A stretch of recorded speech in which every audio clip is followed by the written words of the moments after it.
Hello guys, magandang gabi po sa ating lahat. Update po tayo sa aking mga alaga. Ngayong araw po, 21 days old na po sila. Kung makikita nyo po, medyo mataas na po yung level ng ating tubig sa tank.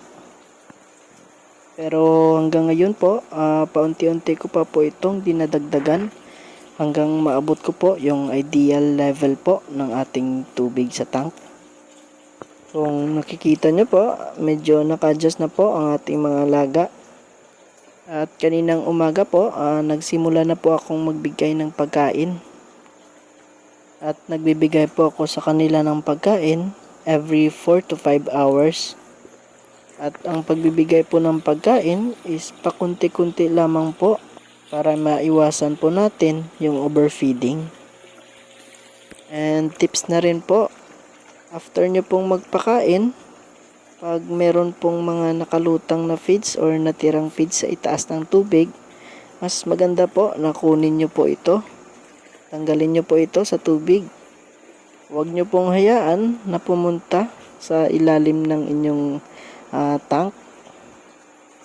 Sa pamamagitan po nito, mababawasan po natin yung chance na mabilis na pagtaas ng ammonia sa ating tank.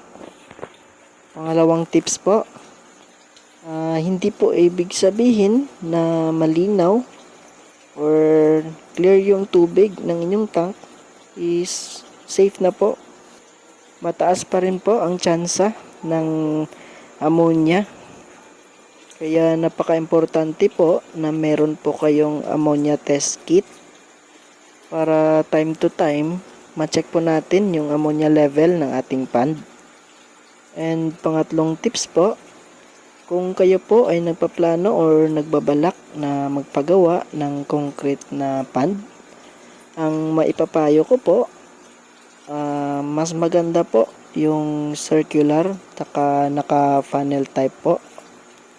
Maganda po ang ganitong design, lalo na po sa grow out. And sa ganitong design po, sobrang dali po i-maintain yung water parameters ng ating pond. And kung makikita nyo po, umiikot na po yung ating tubig.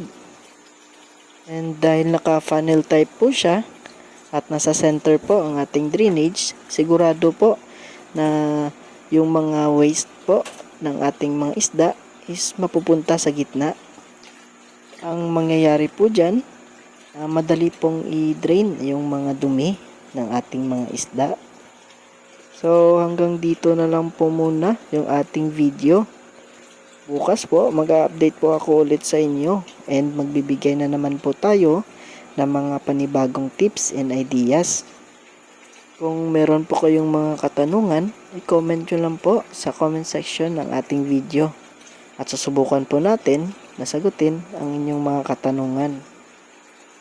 Hanggang dito na lamang po at maraming salamat.